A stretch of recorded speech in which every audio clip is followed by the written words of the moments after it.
Hello friends, मेरा नाम है रश्मि और स्वागत है आपका मेरे इस चैनल पर जिसका नाम है टीचिंग लर्निंग, जहां हम बात करते हैं टीचिंग से रिलेटेड चीजों के बारे में।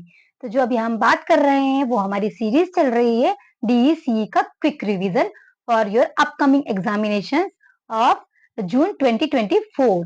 तो फ्रेंड्स, अभी तक जो हमने देखा है डीईसीई के सीरीज में डीईसी 1 के ब्लॉक नंबर 4 तक मैंने पढ़ा चुका है, क्विक रिवीजन कराया है, बहुत शॉर्ट में आपको सारे कॉन्सेप्ट क्लियर करवाए हैं। फ्रेंड्स, आप सबसे रिक्वेस्ट है कि आपने अगर अभी तक मेरे वो सारे ब्लॉग के वीडियोस नहीं देखे हैं तो प्लीज जाइए और देखिए। और फ्रेंड्स, आप सभी से रिक्वेस्ट है कि प्लीज मेरे चैनल को लाइक करिए, शेयर करिए और सब्सक्राइब करिए। और प्लीज आखिरी तक आप जुड़े रहिएगा इस चैनल पर या इस वीडियो पर, ताकि आपके इस ब्लॉग के जो हम ब्लॉग आज पढ़ने वाले हैं ब्लॉग नंबर 5, इसका सारा ही कॉन्सेप्ट जल्दी से क्लियर हो जाए। तो चलिए फ्रेंड्स, हम पढ़ते हैं डीईसी 1 जिसका नाम है ऑर्गेनाइजिंग चाइल्ड केयर सर्विसेज, और जिसका आज हम पढ़ेंगे ब्लॉक नंबर 5 जिसका नाम है शाला पूर्व बच्चों के लिए खेल क्रियाकलाप नंबर 1। इसको हम इंग्लिश में बोलेंगे play activity for pre school. तो अभी तक हमने 20 नंबर तक की यूनिट कंप्लीट कर ली है, प्रीवियस वीडियोस में आपने देखा होगा। अब हम करेंगे यूनिट नंबर 21। तो यूनिट नंबर 21 जिसका नाम है शारीरिक गतिविधियां तथा गतिशीलता के लिए खेल क्रियाएं, जिसको हम इंग्लिश में बोलेंगे play activity for the movement and mobility. तो इस यूनिट में हम पढ़ेंगे सारा ही importance of the play activity and the games, जो हम बच्चों के लिए या प्री स्कूल बच्चों के लिए जो भी हम प्लान करते हैं। तो जो फर्स्ट पॉइंट है वो है खेल समय को बेकार गंवाना। क्या ये सही प्रश्न है? तो चलिए आपके इस प्रश्न का उत्तर या लोगों की अलग अलग सोच में आपको बताती हूँ, है ना, इस यूनिट में दिए हुए कॉन्सेप्ट्स के अकॉर्डिंग। देखिए फ्रेंड्स, कुछ लोगों को ऐसा लगता है कि खेलना एकदम टाइम वेस्ट होता है। आपकी क्या सोच है? आप सोचिए, क्या खेल सच में वेस्ट होता है? अगर खेल सिर्फ वेस्ट होता तो सोचिए कि क्रिकेटर्स इतने बड़े बड़े लोग बने, इतने सारे गेम्स हैं, इतने सारे ओलंपियाड्स होते हैं, ओलंपिक्स होते हैं, एक्चुअली ओलंपियाड्स नहीं ओलंपिक्स होते हैं। आपने देखा है आईपीएल हो रहा है। तो अगर सच में खेल वेस्ट ऑफ टाइम होता तो क्या इतना सब कुछ लोग बड़े बड़े प्लेयर बन पाते? तो मेरे हिसाब से तो ये कहना लोगों के लिए, लोगों का जो सोच है वो बहुत गलत है, क्योंकि खेलना कूदना भी बच्चों के लिए उतना ही इम्पोर्टेंट है जितना बच्चों के लिए पढ़ना लिखना या और भी अदर एक्टिविटीज होती है। तो इस यूनिट में हम यही सब पढ़ेंगे। देखिए, खेल की जगह कुछ लोगों का मानना ये होता है कि खेल की जगह बच्चों को कुछ पढ़ना लिखना चाहिए, कुछ अच्छी चीजें सीखना चाहिए। ठीक है, तो मेरे हिसाब से या इस बुक में जो दिया हुआ है कि ये लोगों की जो सोच है ये टोटली गलत है, एकदम बिल्कुल गलत और बेकार सोच है। क्यों? क्योंकि लोग ये भूल जाते हैं कि खेल खेल के भी बच्चे बहुत सारी चीजें सीख जाते हैं, क्योंकि हम अभी बच्चों की बात कर रहे हैं ना। अगर आगे तक भी बच्चे इस चीज को कंटिन्यू करते हैं, किसी खेल में बच्चों का बहुत ज्यादा इंटरेस्ट है, तो अपना बहुत अच्छा फ्यूचर वो इसमें बैलेंस कर सकते हैं। क्योंकि अगर बच्चा खेल रहा है मतलब उसको उसका इसमें इंटरेस्ट है ना। तो खेल, देखिए, खेल का खेलने से बच्चों के शारीरिक विकास भी होता है, मानसिक विकास भी होता है। हम पहले से भी यूनिट से पढ़ते हुए आ रहे हैं। ठीक है, तो खेल खेल के बच्चे बहुत सारी चीजों को आसानी से सीख जाते हैं। लगातार बच्चे, देखिए, लगातार बच्चे ना एक ही जगह पर बैठ नहीं सकते। इस एज के जो बच्चे हम पढ़ रहे हैं, प्री स्कूल गोइंग जो बच्चे हैं, लाइक 6 ईयर तक के जो बच्चे हैं, वो लगातार एक ही जगह पे नहीं बैठ सकते। तो इनके लिए क्या प्लान किया जाता है? खेल प्लान किया जाता है, गेम्स होता है ना, कुछ एक्टिविटीज प्लान की जाती है। और धीरे धीरे एक्टिविटी करते करते फिर उनके अंदर स्टेबिलिटी आती है, जब वो बैठना सीख जाते हैं तब प्लान किया जाता है उनके लिए कैरिकुलम, या फिर उनके लिए कुछ एकेडमिक पढ़ने वाली चीजें प्लान की जाती हैं। ठीक है, जैसे कि हम देखेंगे बच्चे को सीढ़ी चढ़ना, है ना, बैठना, उतरना, खेलना, तो ये सारी चीजें स्टेप बाय स्टेप बच्चे सीखते हैं, उसके बाद बच्चे सीखते हैं पढ़ना। ठीक है, तो क्या खेल इंडोर और आउटडोर, क्या खेलों को खेलना टाइम वेस्ट है? यस और नो? चलिए, इसी क्वेश्चन का आंसर हम इस यूनिट में देखेंगे, और आप लास्ट तक जुड़े रहिएगा, आपके सारे कॉन्सेप्ट फटाफट में क्लियर करती हूँ। ठीक है, देखिए, जो गेम्स होते हैं ना वो 2 टाइप्स के होते हैं, अभी तक आपने भी देखा होगा। गेम्स हम जो एक्टिविटी बोलते हैं, जिन्हें प्ले बोलते हैं, इंडोर गेम्स, आउटडोर गेम्स। अगर छोटे बच्चों के लिए बोलूं तो गेम ना बोल के अगर मैं एक्टिविटी या प्ले बोलूं तो ज्यादा अच्छा है। ठीक है, जो प्ले प्ले होते हैं बच्चों के लिए, इंडोर प्लेज होते हैं कुछ, और कुछ आउटडोर प्ले होते हैं, है ना। तो इंडोर और आउटडोर प्ले में हम क्या क्या प्लान कर सकते हैं उनके, तो ये जो इंडोर और आउटडोर प्ले होते हैं वो बच्चों के विकास में बहुत बड़ी भूमिका होती है, या बहुत बड़ा रोल प्ले करते हैं। कैसे?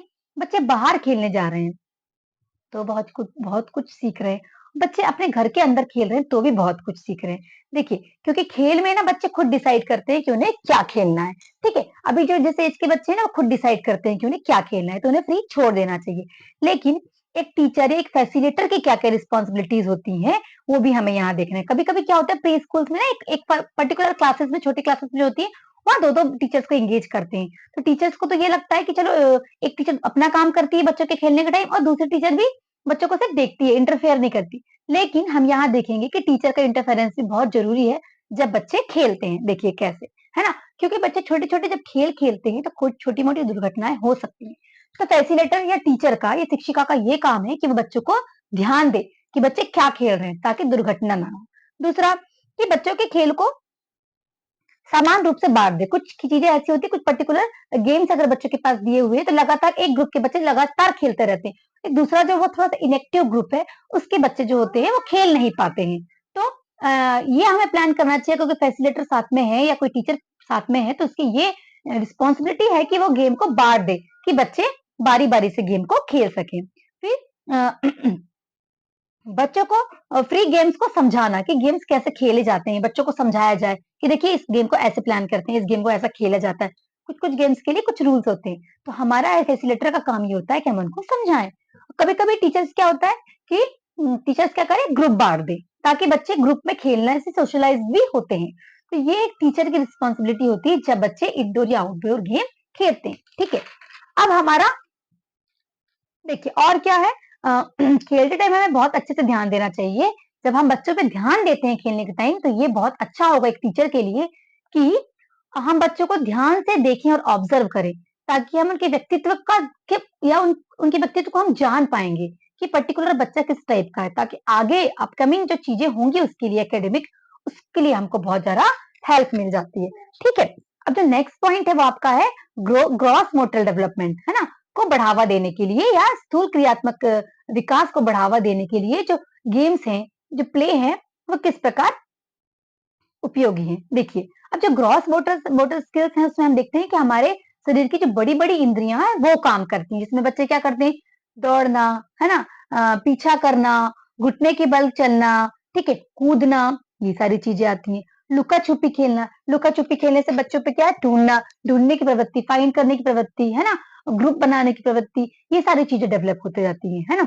और हम देखेंगे एक गेम होता है ना जिसको हम बर्फ पानी बोलते हैं या फिर परी पत्थर बोलते हैं। तो उसको जब हम खेलते हैं ना बच्चे, आप ध्यान से देखिएगा कि तुरंत सडन बच्चों को परी बोले तो बच्चों को भागना पड़ता है, पत्थर बोले तो स्टॉप होना पड़ता है ऐसा। तो एकदम से अपनी बॉडी पे बैलेंस करना, अपने ब्रेन को कंट्रोल करना इस गेम के थ्रू बच्चे सीख जाते हैं। ठीक है? चढ़ना, फिसलना देखे होंगे आपने, जो स्लाइडर होता है वहाँ जब बच्चे खेलते हैं, तो वो पहले चढ़ते हैं। आप ध्यान से देखेंगे चढ़ते हैं, थक जाते हैं, फिर लंबी-लंबी साँस लेते हैं।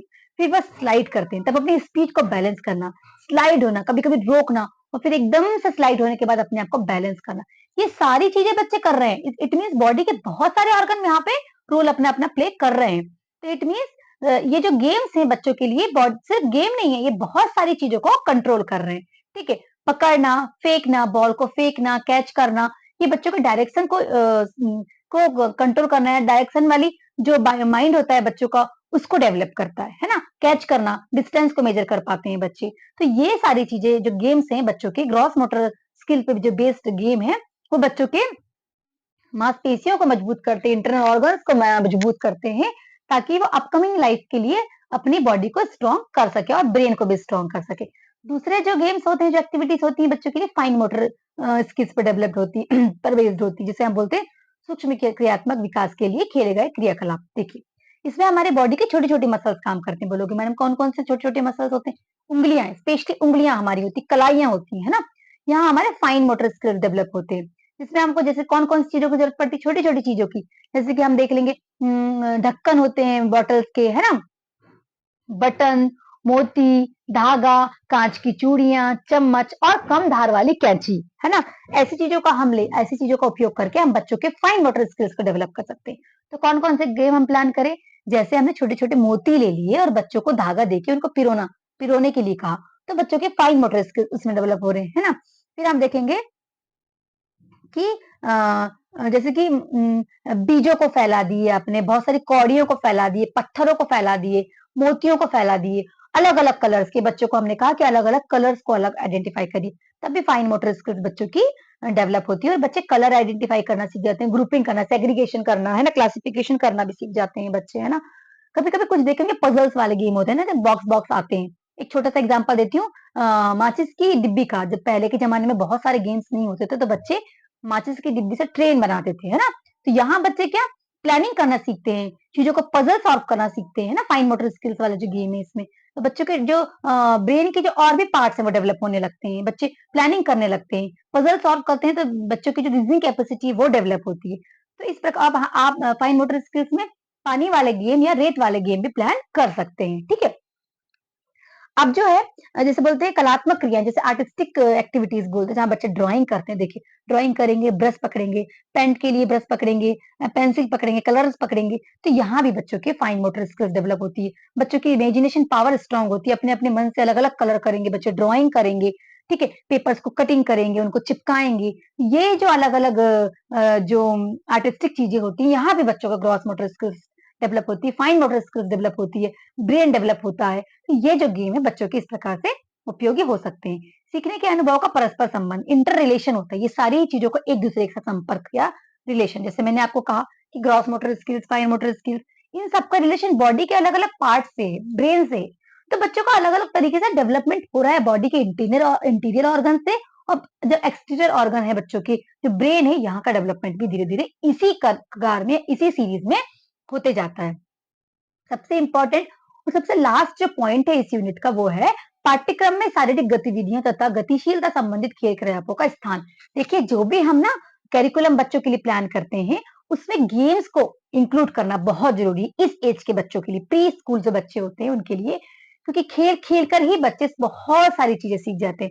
जैसे आपको नंबर सिखाना है तो बहुत सारे अलग अलग टाइप के स्टोन्स या बॉक्सेस रख दीजिए, वन वन करके काउंट करेंगे बच्चे, चले वन वन रखिए बच्चे वन रखेंगे, टू रखिए बच्चे टू रख देंगे। आप अलग अलग शेप्स रख दीजिए, स्क्वायर, सर्कल, है ना, उससे बच्चे सीखेंगे, ठीक है। और आप क्या प्लान कर सकते हैं, उसमें आप शेप सिखा रहे हो, कलर्स भी सिखा दे रहे हो, सेग्रीगेशन भी सिखा दे रहे हैं आप, है ना। और हम क्या कर सकते हैं, जैसे मैंने आपको बताई बॉल्स, है ना, बॉल्स सिखा दीजिए, 3 डायमेंशनल चीजें, 2 डायमेंशनल चीजें, ये सिखा दीजिए बच्चों को। तो ऐसे हम अपने कैरिकुलम में भी बच्चों के गेम्स प्लान करके उनका, उनकी जो कैरिकुलम की चीजें हैं या लर्निंग की चीजें, उनको भी अचीव कर सकते हैं। तो ये सारी चीजें आपके यूनिट नंबर 21 में दिया हुआ है। यूनिट नंबर 22, परिवेश का अन्वेषण, एक्सप्लोरिंग द इन्वायरमेंट, ठीक है। तो ये यूनिट में हम क्या पढ़ेंगे कि बच्चे इन्वायरमेंट से कैसे चीजों को सीखते हैं। अभी तक हम पढ़ते ही आ रहे हैं इन सब चीजों के बारे में, प्रीवियस यूनिट्स में भी हमने ये सब चीजें पढ़े हैं कि इन्वायरमेंट से बच्चे बहुत कुछ सीखते हैं। तो देखिए हम इस यूनिट में क्या देखते हैं, है ना। देखिए बच्चे जो होते हैं ना अपने आसपास के इन्वायरमेंट से बहुत सारी चीजें सीखते हैं, पर इसका ये मतलब बिल्कुल भी नहीं है कि हम टोटल इन्वायरमेंट पर ही बच्चों को छोड़ दें कि बच्चे सीख रहे हैं चलिए खुद ही सीख जाएंगे बच्चे, नहीं। हमें भी उनके लिए क्या करना चाहिए, कुछ कुछ प्लानिंग करना चाहिए, है ना। अ, उन्हें नई नई चीजें खोज करने के लिए हमें भी प्लान बनाना चाहिए, ठीक है, as a teacher, as a facilitator, है ना। उनके जब छोटे छोटे बच्चे जब सवाल करते हैं, कुछ क्वेश्चंस करते हैं, तो उनके आंसर देने के लिए हमें तैयार होना चाहिए, इग्नोर नहीं करना चाहिए, है ना। तो ये सब चीजें करने से ही बच्चों के संज्ञानात्मक विकास होता है, कॉग्निटिव डेवलपमेंट बच्चों का होता है, ठीक है। तो अब हम इस यूनिट में क्या क्या पढ़ेंगे, कि हम इस यूनिट में पढ़ेंगे कि हम ऐसे कौन कौन सी एक्टिविटी हैं जिनको प्लान कर सकते हैं, ठीक है, जो बच्चों को लर्निंग में हेल्प करे, है ना, एनवायरमेंट से या उनके परिवेश से कैसे कैसे हम बच्चों को इंटरेक्ट कराएंगे और लर्निंग भी कराएंगे, ठीक है, खेल खेल में। अ, परिवेश के बहुत सारे पहलुओं से हम बच्चों को इंटरेक्ट कराएंगे, ठीक है। कुछ संकल्पनाएं जिसके आधार पर हम बच्चों की खेल क्रियाओं को आयोजित कर सकते हैं, जैसे हवा, पानी, तैरना, डूबना, छाया, मौसम, ऋतु, दिन, रात, वर्षा, बादल। ये क्या है, एक भौतिक चीजें हैं, या जैसे हम बोलते हैं फिजिकल फैक्टर्स हैं, जिससे बच्चों को हम ऐसे प्लान्स करें, ऐसी एक्टिविटी प्लान करें जिससे ये फिजिकल चीजों को हम इंटरेक्ट करा पाए। फिर हम कैसे और क्या करा सकते हैं, जैसे कि पेड़ पौधे, सब्जियां, पक्षी, जानवर, ये सारी चीजें क्या है, लिविंग। तो हम ऐसे एक्टिविटी प्लान करें जिससे हम बच्चों को लिविंग थिंग्स से इंटरेक्ट करा सकें। फिर नेक्स्ट है त्योहार, मेला, बाजार, है ना, जो हमारे हेल्पर्स हैं सारे, डॉक्टर, कोबलर, बार्बर, इन सब के बारे में हम बच्चों को पढ़ाएं और इन्वायरमेंट से इंटरेक्ट कराएं, क्योंकि बच्चे इन सब चीजों को रोज ही अनुभव करते हैं या हर एक दो दिन के बाद या कभी ना कभी अपने जीवन में इन सारी चीजों को बच्चों ने अनुभव करी है। उनके सामाजिक और सांस्कृतिक पहलू हैं। ठीक है, तो इस प्रकार इन सब चीजों को हम ध्यान में रखते हुए बच्चों के लिए बच्चों को इंटरेक्ट कराएंगे, एक्सप्लोर कराएंगे उनके इन्वायरमेंट से। ठीक है, एक बहुत ही अच्छा उदाहरण दिया हुआ है हमारी पुस्तक में, मैं आपको बताती हूँ, थोड़ा आप ध्यान से सुनिएगा। क्या एक टीचर है कमला नाम की, वो बच्चों को पढ़ा रही है, कुछ एक पर्टिकुलर सब्जेक्ट के टॉपिक के ऊपर पढ़ा रही है। बहुत सारे बच्चे पढ़ रहे हैं, बीच में उनके क्लास की एक बच्ची है जो शायद क्लास में लेट आती है। वो अपने हाथ में एक चिड़िया का घोंसला लेते हुए आती है, बहुत ही एक्साइटेड होती है क्योंकि इतने पास से उसने चिड़िया के घोंसले को पहली बार देखी हुई होती है। ठीक है, चिड़िया के घोंसले को जैसे ही लेके क्लास में आती है, बच्चे अपनी शिक्षिका के तरफ से ध्यान हटाकर उस बच्ची के तरफ ध्यान देने लगते हैं। उस बच्ची का नाम मान लेते हैं हम कि राधा है। राधा के साइड सारे बच्चे ध्यान देने लगते हैं क्योंकि बच्चों ने इतने करीब से पहली बार देखे थे किसको, एक चिड़िया के घोंसले को।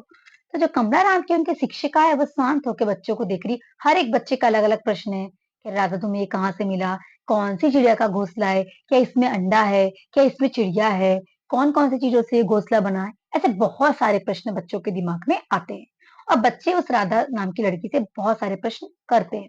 ठीक है, तो कमला जब मैडम जो है उनकी, फिर वो आती है और राधा से उस घोंसले को लेते हुए उस घोंसले के बारे में बच्चों से चर्चा करना शुरू करती है। क्या आपने देखा है किसी ने घोंसला? उसमें से कुछ बच्चों ने देखा होता है, कुछ ने नहीं देखा होता, कुछ ने अंडे देखे होते हैं, कुछ ने नहीं देखे, उसके बारे में चर्चा करती है। फिर वो पूछती है कि कौन कौन किस किस बच्चे ने अंडे, कौन कौन बच्चा अंडा खाता है, कौन कौन नहीं खाता। तो उसमें से एक बच्चा हाथ उठा देता है, अब्दुल, जो अंडा खाता है। वो बोलता है हाँ मैम, मैं अंडा खाता हूँ। तो सारी क्लास थोड़ा सा आश्चर्यचकित होती है, हो सकता है वहां ज्यादा लोग अंडे ना खाते हो। तब मैडम उस चीज को संभालते हुए बताती है। तो फिर बच्चे क्या बोलते हैं कि अरे तुमने अंडा खाया मतलब तुमने, उसमें चिड़िया का बच्चा रहा होगा, बच्चा मर गया होगा। तो अब्दुल को बहुत ही बुरा लगता है कि अरे मैंने क्या चिड़िया के बच्चे को खा लिया। तो मैम वहां उसको क्लियर कराती है कि बेटा, जो अंडे को हम खाते हैं उसमें बच्चा नहीं बना होता। फिर बच्चे पूछते हैं तो मैडम कैसे बनता है बच्चा? तो मैम इसको बताने बताने से पहले रुक जाती है क्योंकि अभी बच्चे को वो इसके बारे में नहीं बताती है। और फिर उस घोंसले को एक साइड रखते हुए फिर वो अपने विषय को पढ़ाती है और शायद समय हो जाता है तो बच्चों को फ्री छोड़ देती है उनके खेलने के लिए, क्योंकि ये सारी चर्चा करने में 15 से 20 मिनट लग जाता है। बच्चे फिर अपना समय होने के कारण कक्षा से चले जाते हैं या उनका जो ब्रेक हो जाता है, चर्चा यहीं पर रुक जाती है। ठीक है, तो ये एक उदाहरण आपकी पुस्तक में दिया है। इस उदाहरण को हम बेस मानकर इस यूनिट के सारी एक्टिविटी को समझेंगे। देखिए, relevance of the learning experience, सीखने के अनुभवों में सुसंगति। ठीक है, जो सीखने के अनुभव होते हैं बच्चों को हमें प्रदान करना चाहिए और हर एक आयु के, हर एक एज के जो बच्चे हैं उनके सीखने की जो कैपेसिटी होती है वो अलग अलग होती है। इसलिए उनके लिए जो भी हम प्लानिंग करें वो बच्चों के एज के अकॉर्डिंग ही होनी चाहिए और बच्चों को जो इंटरेस्ट हो उसके अकॉर्डिंग ही होना चाहिए। हर खेल में बच्चों को इंटरेस्ट हो जरूरी नहीं है। जैसे कि अगर जो कमला नाम की टीचर है वो बच्चों को अंडे के बारे में बताने लगती है कि अंडे को सेकती कैसे चिड़िया, तो ये जो टर्मोलॉजी है ये बच्चों के लिए, जिसे हैचिंग वगैरह बोलते हैं, ये उस उम्र के बच्चों के लिए बहुत हाई लेवल की थिंकिंग हो जाती है। इसलिए कमला राम की टीचर ने उस टॉपिक को पढ़ाना वहां जरूरी नहीं समझा। ठीक है, नेक्स्ट टॉपिक है सीखने के मौकों का सदुपयोग करना, है ना, यूटिलाइजिंग द टीचिंग मूवमेंट। अब कैसे हम इसको समझेंगे? देखिए, जो कमला नाम की टीचर है वो अपने टॉपिक को पढ़ा रही थी, लेकिन उसने देखा कि बच्चों का इंटरेस्ट अभी इस घोंसले के ऊपर ज्यादा है। तो क्यों ना मैं इस घोंसले को बेस बना के इस घोंसले के बारे में ही बच्चों को पढ़ाऊं, ताकि बच्चे इस चिड़िया के घोंसले से भी बहुत सारी चीजें सीख जाएं। तो यहाँ रिजिडिटी को रिप्रेजेंट नहीं की उसने, फ्लेक्सिबिलिटी को उस टीचर ने रिप्रेजेंट की कि ऐसा लचीलापन टीचर्स के अंदर होना चाहिए कि हम रिजिड ना हो, है ना। जो मौका पड़ा, जिस भी मौके से आप बच्चों को सिखा सकते हैं उस मौके को आप बेस बना के बच्चों को सिखाइए, है ना। बच्चों में रुचि विकसित करना चाहिए। हाँ, building building the child interest, शिक्षक को पता होना चाहिए कि बच्चों का इंटरेस्ट किस चीज में है, उसी चीज को बेस मान के बच्चों को पढ़ाइए। ठीक है, स्पेसिंग लर्निंग, लर्निंग बच्चों के सीखने का की जो प्रक्रिया है उसमें अंतराल होना चाहिए। जैसे मैंने अभी आपको बताया कि अगर टीचर हैचिंग के बारे में बच्चों को पढ़ा देती कि बच्चों, जो चिड़िया है वो अंडे को सेकती है, उसके बाद अंडे से चूजे निकलते हैं, लेकिन बहुत ही साइंटिफिक तरीके से इस टर्मोलॉजी को बताना पड़ता है। जो 6 साल की उम्र के बच्चे जो होते हैं उनके लिए समझ पाना नामुमकिन है। इसीलिए जो कमला नाम की शिक्षिका थी उसने इसको समझाना जरूरी नहीं समझा। ठीक है, तो स्टेप बाय स्टेप बच्चे समझते हैं चीजों को जो उनके लेवल की होती हैं। ठीक है, नेक्स्ट है आपको रिस्पॉन्डिंग टू द फीलिंग्स। बच्चों की जो भावनाओं के प्रति संवेदनशील होना बहुत जरूरी है। आपने देखा होगा ऐसे टीचर जो हमने बचपन में अनुभव किए हैं, जो हमारे टीचर हमारे क्वेश्चंस के आंसर देते थे, हमारी बातों को समझते थे, हमसे हंसी मजाक करके बात करते थे, हमारे क्वेश्चंस के आंसर देते थे, हमारी बातों को सुनते थे। हमको उनके साथ खेलना, उनके साथ बात करना, उनके साथ एक्टिविटी करना, उनके साथ पढ़ना इवन बहुत अच्छा लगता था। इसीलिए जरूरी होता है एक टीचर को कि बच्चों की फीलिंग्स को भी समझें। ठीक है, बच्चों का क्लास में मजाक ना बनने। जैसे अब्दुल अब्दुल को बच्चों ने कहा कि अरे तुमने तो चिड़िया के बच्चे को खा लिया, लेकिन उस बात को वही सुधारते हुए कमला नाम के शिक्षिका ने बताया कि अब्दुल ने चिड़िया के बच्चों को नहीं खाया क्योंकि उस अंडे में चिड़िया के बच्चे नहीं थे। इस प्रकार से आप चीजों को क्लास में बैलेंस कर सकते हैं। बच्चों के साथ बातचीत करना, हमें टाइम टाइम पे कन्वर्सेशन करते ही रहना चाहिए बच्चों के साथ। देखिए कभी कभी क्या होता है, हम प्री प्लान करके क्लास में जाते हैं कि आज हमें इस चीज को इतना इतना पढ़ाना है। ठीक है, लेकिन आप रिजिट मत रहिए कि अरे हमें पढ़ाना था, बच्चों ने दूसरा टॉपिक चालू कर दिया, अब मुझे ये पढ़ाना कैसा करूं, मैं पढ़ाना है मुझे नहीं।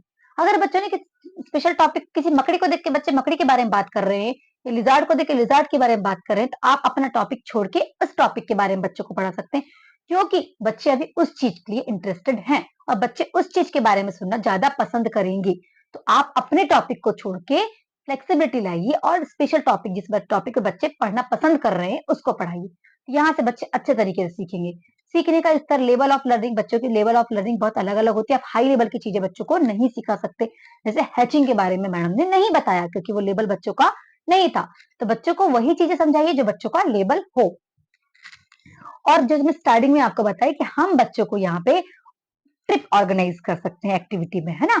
ट्रिप यानी कि आप क्या कर सकते हैं, उन्हें बच्चों को स्कूल के आसपास के डाक घर ले जा सकते हैं, है ना, किसी कुम्हार के घर ले जा सकते हैं, पार्क, चिड़ियाघर, मेला, सर्कस, है ना, आटा की चक्की, किसी दुकान में, लाइब्रेरी में, लेबोरेटरी में, ये सारी चीजों को भी एक्टिविटी में प्लान करके बच्चों की लर्निंग कैपेसिटी को आप बढ़ा सकते हैं।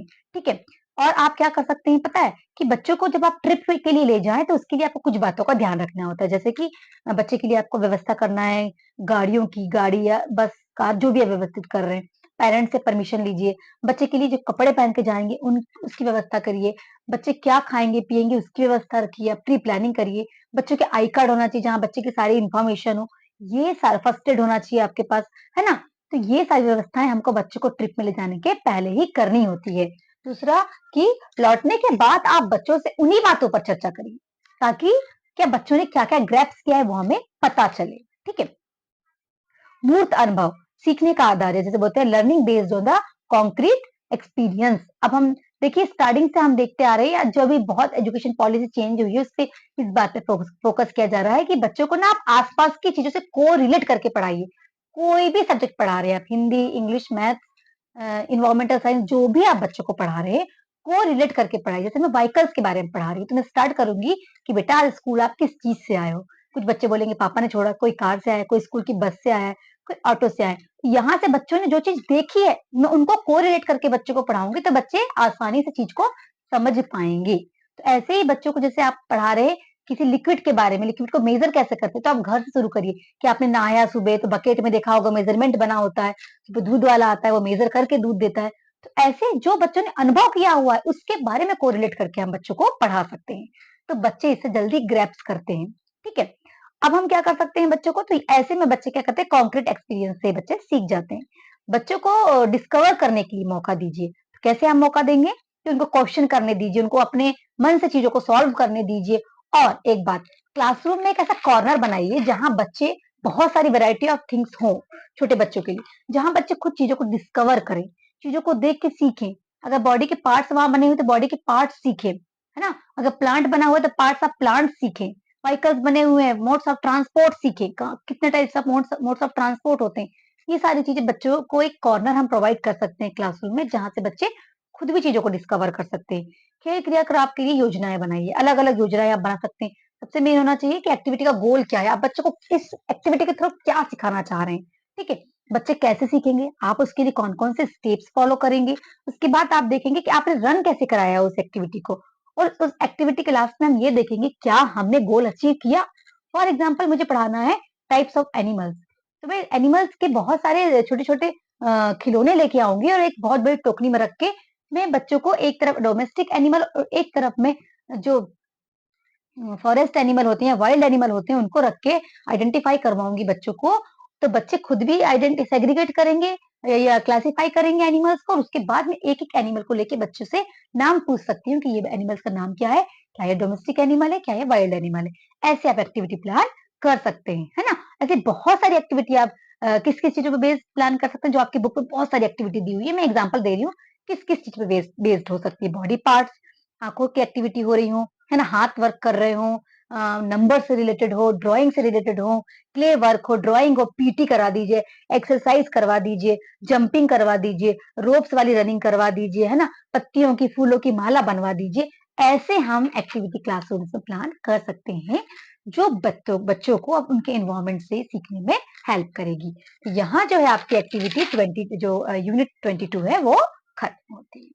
यूनिट नंबर 23, इसका नाम है play activity for developing the cognitive abilities and some concepts, जिसको हम हिंदी में बोलेंगे संज्ञानात्मक योग्यताएं और संकल्पनाओं के विकास के लिए खेल क्रियाकलाप, है ना।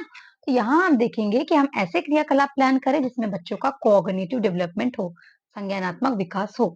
संज्ञानात्मक विकास के लिए हम मेन जो पॉइंट्स है जिन पर फोकस करेंगे वो है बच्चों के सेंस ऑर्गन्स, है ना, जिससे बच्चों का कॉग्निटिव डेवलपमेंट होता है। फॉर एग्जाम्पल, बच्चे क्लासिफिकेशन करना सीखें, ग्रुपिंग करना सीखें, है ना, लेबलिंग करना सीखें, कंजर्वेशन करना सीखें, ये सारी चीजें करना, है ना। जैसे हम मोतियां ला दे, बहुत सारे मोती ला दे, मोती से पिरोना सीखे, अलग अलग कलर्स के बीड्स उसमें से बच्चे आइडेंटिफाई करें, शेप्स आइडेंटिफाई करें, कलर आइडेंटिफाई करें, ठीक है, number, shape, size, measurement, reasoning, ये सारी चीजें इस कॉग्निटिव डेवलपमेंट के अंदर आएंगी। बच्चे कैसे कैसे सीखेंगे, अभी तक हम पढ़ते आ रहे हैं, आप हर बार बता रही हूँ मैं आपको हर एक्टिविटी में कि बच्चे खुद कर करके ही सीखते हैं। तो बच्चे को खुद करने दीजिए, करने के बाद उनसे कन्वर्सेशन करिए कि बच्चों ने क्या ऑब्जर्व करे और बच्चों ने क्या सीखा, फिर हम उस पे काम करके बच्चों को आगे की चीजें सिखा सकते हैं, है ना।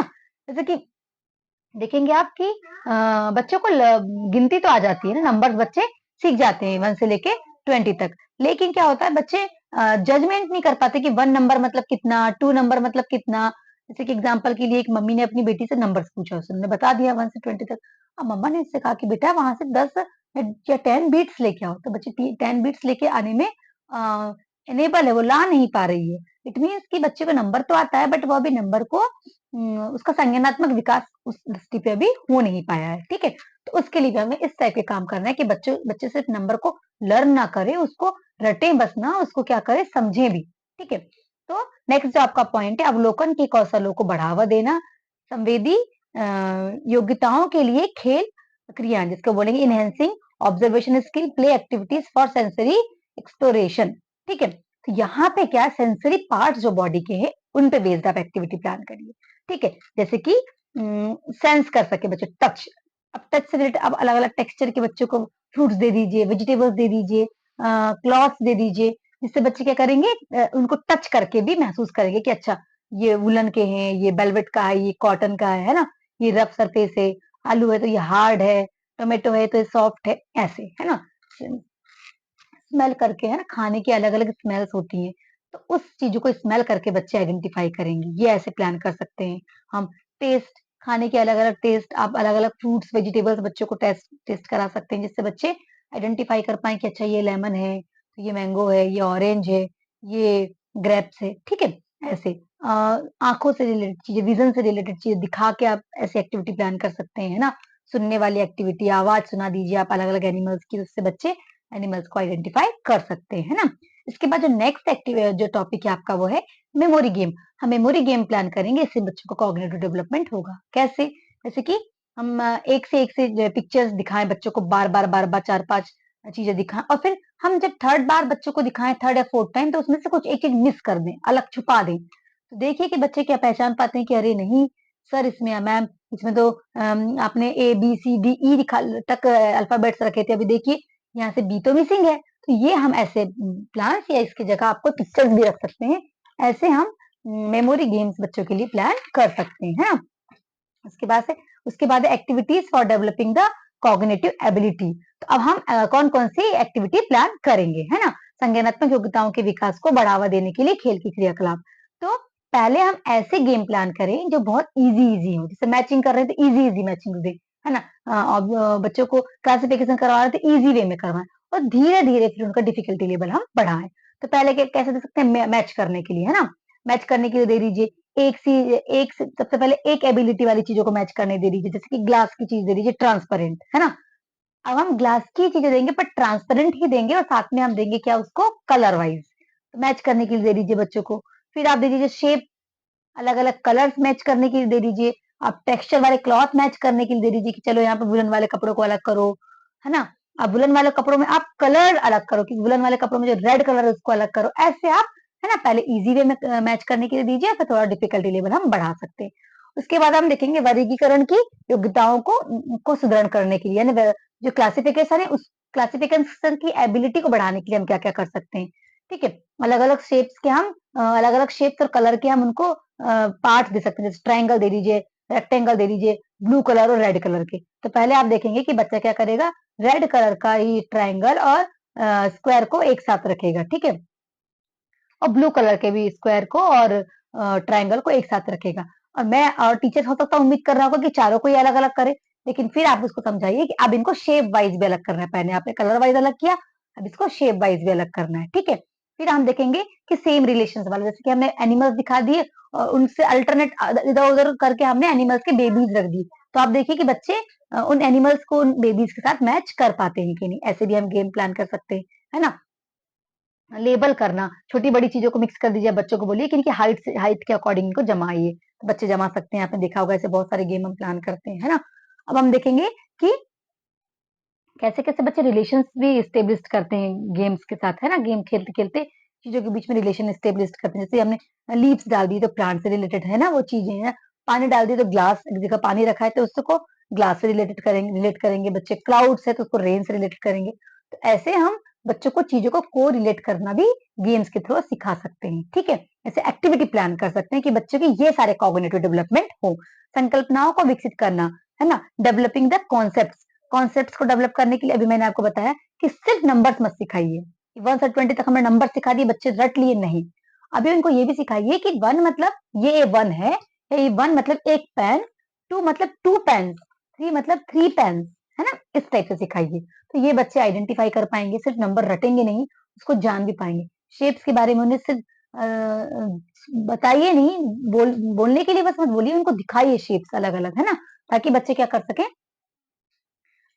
देख सके। आप उनको बहुत सारी पत्तियां दे दीजिए, उसमें बोलिए कि आप यहाँ से अलग अलग शेप्स की पत्तियों को सेपरेट करिए, एक सी पत्तियों को सेपरेट करिए, ठीक है, कलर्ड वाइज पत्तियों को सेपरेट करिए। तो यहाँ बच्चे ये भी सीखेंगे, है ना। क्या करेंगे, कॉन्सेप्ट बच्चों के क्लियर हो जाएंगे। बहुत सारे अलग अलग अलग अलग टाइप के, अलग अलग शेप्स के और अलग अलग कलर के आप बहुत सारे कुछ कुछ कुछ खिलौने ऐसे रख दीजिए एक बॉक्स में। अब बच्चों को बोलिए पहले कलर अलग करने के लिए, बच्चे कलर अलग करेंगे। अब रेड कलर में आप बोलिए कि गोल शेप के अलग करिए, ट्रायंगल अलग करिए, फ्लावर शेप अलग करिए, हेक्सागोनल अलग करिए। वहां भी बच्चे क्लासिफिकेशन सीखेंगे, शेप्स में कलर सीख जाएंगे बच्चे, है ना। अब हाइट वाइज चीजों को अलग करने के लिए दिखाई सिखाइए बच्चों को, जिनकी गहराई अलग ज्यादा है वो चीजें खिलौने अलग करने के लिए बोलिए बच्चों को। राउंड शेप में कौन है, किसकी गहराई ज्यादा है, कौन बहुत फ्लैट है, ये चीजों को अलग करिए। ऐसे हम गेम प्लान करके बच्चों के कॉग्निटिव डेवलपमेंट के लिए एक्टिविटीज प्लान कर सकते हैं, है ना। तो आपको टाइम सिखाना है बच्चों को, तो आप कैसे सिखाएंगे टाइम के बारे में, कि देखिए आप जब सुबह उठते हैं तो क्या करते हैं हम, ब्रश, मतलब कि हम मॉर्निंग टाइम में क्या करते हैं, ब्रश, और एक टाइम में हम कब ब्रश करते हैं, सोने से पहले। उसके बाद हम क्या करते हैं, नहाते हैं, है ना। फिर हम ब्रेकफास्ट करते हैं, तो किस टाइम पे ब्रेकफास्ट करते हैं, किस टाइम हम नहाते हैं, फिर हम लंच कब करते हैं, स्कूल कब आते हैं, फिर हम घर कब जाते हैं, हम खेलते कभी। ये सारी चीजों को आप याद करा के बच्चों को टाइम भी याद करा सकते हैं कि ये मॉर्निंग है, ये आफ्टरनून है, ये इवनिंग है और ये नाइट टाइम है, ये सन है, ये मून है, ऐसे ये अर्थ है, ये स्काई है। ऐसे आप बच्चों को कोरिलेट कर सकते हैं, है ना। मापने की संकल्पना है, आप मेजरमेंट भी सिखा सकते हैं बच्चों को कि सुबह दूध वाला आया था तो मम्मा को दूध दिया, उससे पूछो कितने लीटर दिया, आज नहीं पूछा तो कल पूछना, ठीक है। कभी कभी आप देखते हैं घर में ग्लासेस वगैरह बॉटल्स में भी मेजरमेंट लिखा होता है, उससे भी बच्चे देख देख के धीरे धीरे मेजरमेंट सीख सकते हैं।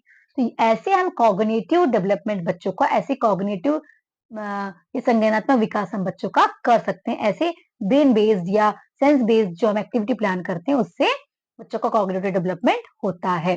यहाँ पे हमारी 23rd नंबर की जो यूनिट है वो खत्म होता है। ब्लॉक नंबर जो हमारा 5 है, इसकी लास्ट यूनिट है, यूनिट नंबर 24, जिसका नाम है भाषाई विकास को बढ़ावा देने के लिए खेल। इसको हम इंग्लिश में बोल सकते हैं play activity for enhancing the language development. ठीक है, हमने इसके बारे में प्रीवियस यूनिट में पढ़ा है, लेकिन मैं फिर से आपको बताती हूँ कि हमारे इस यूनिट में क्या क्या दिया है। थोड़ा सा वही चीजें दी हुई है जो हमने पहले पढ़ा है, लेकिन थोड़ा सा अपग्रेडेड चीज दी हुई है इसमें। देखिए, बच्चों के साथ बातचीत करना, ये हमने पहले भी पढ़ा है कि हमें बच्चों के साथ बातचीत करने से ही उनका लैंग्वेज डेवलपमेंट होता है। इट्स ऑल डिपेंड्स ऑन कि बच्चों की फैमिली कैसी है, किस फैमिली से आ रहे हैं बच्चे, वहां ज्यादा बोलते हैं कि नहीं घर में, और फिर स्कूल का इन्वायरमेंट, प्री स्कूल जहाँ बच्चे स्कूल में जा रहे हैं। ठीक है, तो जो प्ले स्कूल है वहां बच्चे कैसे रिप्रेजेंट कर रहे हैं अपने आप को, बातचीत कर रहे हैं कि नहीं। ठीक है, तो बोलने के लिए हमें प्रोत्साहित करना है as a preschool teacher. हमें क्या करना है, बच्चों को बोलने के लिए प्रोत्साहित करना है। वो बच्चे जो भी बोलना चाहते हैं, बच्चे जो भी कर रहे हैं, आप जाके उनके साथ इंक्लूड होइए और उनसे बात करिए। वो जो भी वो काम कर रहे हैं उनसे बात करिए। ठीक है, छोटे छोटे सेंटेंसेस पूछिए, नए नए वर्ड्स यूज करिए, ताकि बच्चों का भी क्या हो, वोकेबलरी स्ट्रांग होती जाए। जैसे कि मान लीजिए कोई बच्चा क्या कर रहा है, क्ले से कुछ बना रहा है, तो उसे पूछिए क्या बना रहे हो आप। तो ऐसे कुछ क्वेश्चंस करिए जिनके आंसर वो दे सकता हो, ताकि आपका कन्वर्सेशन क्या हो, कंटिन्यू हो, वो बच्चा बोले। और आप एक बार में एक ही बच्चा चुनिए, एक बार में आप 3-4 बच्चे मत चुन लीजिए, क्योंकि ऐसे में सारे बच्चों की जो लैंग्वेज डेवलपमेंट है उस पर आप फोकस नहीं कर पाएंगे। तो क्या करिए, आप 5-5 मिनट सबको दे दीजिए, या ऐसे बच्चों को ज्यादा टाइम दीजिए जो कम बोलते हैं। तो उनसे जाइए, वो जो कर रहे हैं उस पे इंक्लूड होइए, उनके साथ कुछ करिए। जैसे कुछ बच्चे ड्राइंग कर रहे हैं तो आप उनके साथ इंक्लूड हो जाइए। उनसे पूछिए क्या बना रहे हो, ये कौन सा कलर है, आप घर पे पेंटिंग करते हो क्या, क्या आपको पेंटिंग करना पसंद है, क्या और कुछ हम बनाएं, क्या आपको कोई और शेप बनाना आता है। क्ले में अगर कुछ बच्चे बना रहे हैं तो ऐसे कन्वर्सेशन स्टार्ट करके आप कुछ नए नए वर्ड्स भी यूज कर सकते हैं। दूसरी बात कि अगर बच्चे ने कहीं कुछ गलत सेंटेंसेस बोले हैं, तो आप बड़े ही प्यार से उनको करेक्ट करके बच्चों को बता सकते हैं। ठीक है, तो इस टाइप से हमारा बच्चों से बातचीत करने का जो सिलसिला है वो चालू हो जाता है। भाषा तथा पठन पूर्व, लेखन पूर्व कौशलों को बढ़ावा देने के लिए खेल एक्टिविटी। ठीक है, जो अभी हमको प्री राइटिंग और प्री रीडिंग की जो स्टेजेस है बच्चों की, तो अब बच्चों की वो स्टेजेस है, तो हमें क्या बच्चों के लिए प्लान करना है ना, कि अब देखिए बच्चों के लिए ना ऐसी चीजें रीडिंग राइटिंग के लिए प्लान करिए जो डेली वो देख रहे हैं। जैसे उन्होंने देखा पानी गिर रहा है, तो रेन रेन गो, अब ऐसी चीजें आप यूज कर सकते हैं। बच्चों ने चिड़िया को देखा, क्रो देखा, तो क्रो वाली स्टोरी। तो ऐसी चीजों पे बात करिए बच्चों से जो वो इंटरेक्ट हो रहे हैं डेली, या उन्होंने आज फील किया है, या वो डेली कुछ चीजों को, कुछ इंसिडेंट्स को रोज फील करते हैं। ऐसे टॉपिक्स पर आप क्या करिए, बात करिए। ठीक है, ताकि बच्चे क्या करे, आपसे बात करना स्टार्ट करे। बच्चे उन चीजों को जानते हैं, आप कोई नया टॉपिक उठा लेंगे, बच्चों को तो उस पर इंटरेस्ट ही नहीं होगा, क्योंकि बच्चे उस चीज के बारे में जानते नहीं। सपोज बच्चा ऑटो से आया है, या बस से आया है, या उसके पापा ने उसको छोड़े हैं, किसी भी मोड्स ऑफ ट्रांसपोर्ट से आया था, आप उसके बारे में बात करिए। मोड्स ऑफ ट्रांसपोर्ट भी सीख जाएंगे बच्चे, और आपका कन्वर्सेशन भी हो जाएगा। लैंग्वेज डेवलपमेंट बच्चों का ऐसे ही होता है। ठीक है, लिखना पढ़ना सिखाना है तो हमको धीरे धीरे स्टेप बाय स्टेप ही बच्चों को सिखाना होगा। ठीक है, इजी इजी वर्ड्स सिखाइए, उसके बाद हम डिफिकल्ट वर्ड्स की ओर जाते हैं। रीडिंग करने के लिए बच्चों को प्रेशराइज्ड मत करिए, क्योंकि ऐसे बहुत सारे बच्चे हैं जो साय नेचर के होते हैं, या बहुत डरते हैं रीडिंग करने के लिए। उनको समय दीजिए, पर हाँ रोज उनके पास जाके इंटरेक्शन करिए, उनको मौका दीजिए कि आज आपको फिर पढ़ना है। उनकी हेल्प करिए रीडिंग करने में, राइटिंग करने में। तो ऐसे में बच्चों का लैंग्वेज डेवलपमेंट धीरे धीरे होते जाता है। ठीक है, ऐसे खिलौने प्रोवाइड करिए घर में, स्कूल में, जिनसे साउंड निकलता हो, अलग अलग चीजें सुने बच्चे, एनिमल्स की आवाज निकलती हो, अलग अलग राइम्स निकलते हो, अलग अलग वर्ड्स निकलते हो। तो क्या है ना, बच्चे सुन सुन के भी उनका लैंग्वेज डेवलपमेंट होता है। ये बहुत ही इफेक्टिव फैक्टर है कि बच्चे सुन के भी क्या होता है, उनका लैंग्वेज डेवलपमेंट होता है। आपने देखा है, इसलिए मोस्ट ऑफ दी बच्चों के जो खिलौने होते हैं ना, वो साउंड से रिलेटेड होते हैं। साइकिल वगैरह देखा होगा आपने, झूले देखा होगा, है ना। तो ऐसे हम खिलौने यूज कर सकते हैं जिससे बच्चे साउंड को सुने और बच्चों का जो है लैंग्वेज डेवलपमेंट हो जाए। रोज यूज होने वाले जो वर्ड्स है ना, उनको यूज करके आप ऐसी बच्चों से कन्वर्सेशन क्लास में करिए, क्योंकि जनरली वही वर्ड्स बच्चों को यूज करना है। तो बच्चे जो घर में बोलते हैं, जो क्लासरूम में बोलते हैं, ऐसी स्टोरीज सुनाइए, ऐसे राइम्स सुनाइए, ताकि बच्चों का लैंग्वेज डेवलपमेंट हो।